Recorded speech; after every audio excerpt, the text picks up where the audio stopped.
Earlier this week, when we spoke to Bracken Darrell, the CEO of the red-hot Logitech, he brought a +1 with him to help us understand the booming esports market, where people pay real money to watch professionals play video games in huge arenas. Hey, you know what, guys? This is a big story, but I think it's also underestimated and misunderstood by those of us in the older generation who don't have the same relationship with gaming that many of our kids do.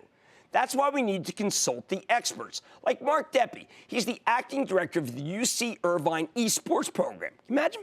UC Irvine has been at the forefront of this whole trend. And they've already got 2 scholarship teams, one for League of Legends and the other for Overwatch, which is an Activision Blizzard product.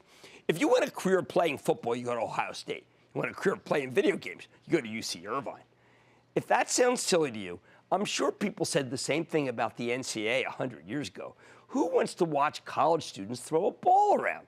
Turns out, a lot of people. On Wednesday, we checked in with Deppy. He's the esports pioneer from UC Irvine to try to get our heads around the story. Take a look. Mark, this has to be huge because now we're talking scholarships for esports. Absolutely. That's right. UCI is one of the first schools to begin a scholarship program, and we're really excited about it. Now, what do? You have sponsors, and therefore that money goes to the school, which then goes to the kids? Yeah, so our program's really unique in that it's totally self-funded through a combination of sponsorship money, like our great friends at Logitech. In addition, we have this really nice LAN center where people can come in and get a social gaming experience by playing their favorite games on top-end machines in a social setting.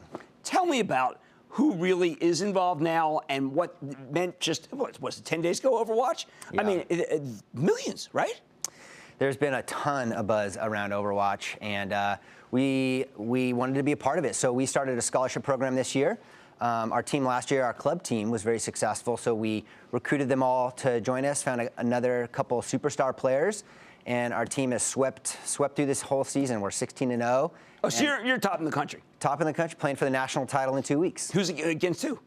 It's actually the Final Four, so we're playing against UC San Diego, and the other matchup is UC Berkeley versus Toronto. So Robert Morris not in? I don't think Robert Morris does scholarships for Overwatch at the moment. Okay. This is just, wow. All right, so now, moving quick. Here's what I want to, to me, I remember when Title IX was put through. Yeah. And women had club sports. Yeah. But there were no scholarships. Yeah. And anyone who thought that there would have been at the time would have been considered crazy. Mm-hmm. Do you think it's possible that there could be major NCAA esports? You know, there's a lot of interest from people in esports right now, including folks at NCAA, other third-party organizers.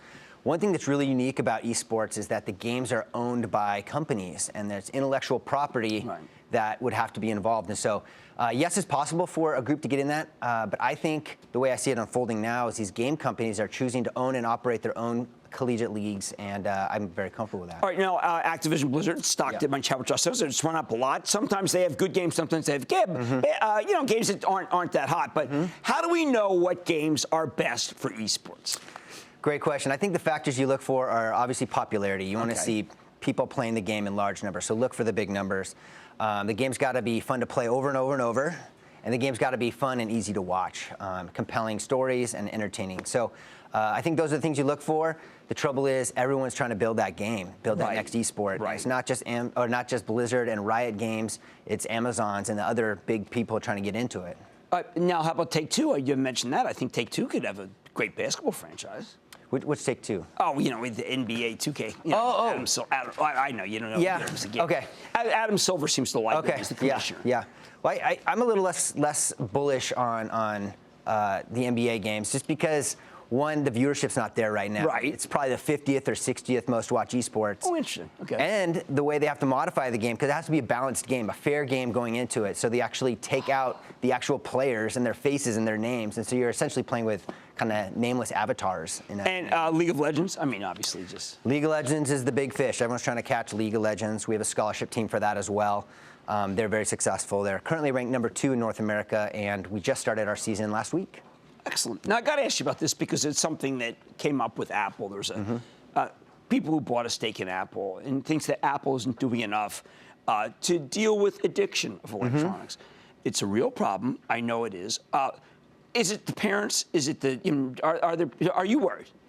I think like any industry, there's problems associated with it, and I think we're not going to shy away from those, and we're going to engage and try to support the players that are in our program. Right. I think one great thing about having programs is you actually get to meet the gamers. You're pulling them out of their dorm rooms, out of their base rooms. Okay, because that's the real problem. Yeah. Because it's about bullying. Yeah. It's about inability to socialize, and you're getting them together changes that.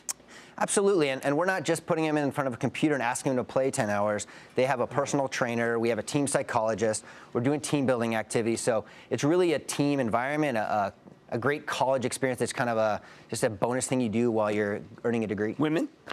Right now, we don't have any women on our scholarship team. If you take a snapshot at the industry, the women haven't gotten to that level yet. Is there a way to support it so that they do? Absolutely. I think the research shows that given equal opportunity and access and coaching, women are just as good as men. But I think a lot of us do with early life socialization. And then you mentioned the online toxicity and bullying. The internet can be a pretty terrible place. And so we're really interested in supporting the pipeline and building that. We hosted a girls' summer camp for esports last year, the only camp we held. And we're going to additionally try to kind of get some underrepresented faces in esports as well. So we want to provide access to people who want to compete. Why is it geographically that San Diego, you guys? I mean, why isn't it Florida yet, New York? When's that happen? That's a great question. West Coast is just the best coast when it comes to esports. Well, if you look at the two games we've talked about, League of Legends and Overwatch, the professional scenes are entirely SoCal based. So you have an elite player base to pull from.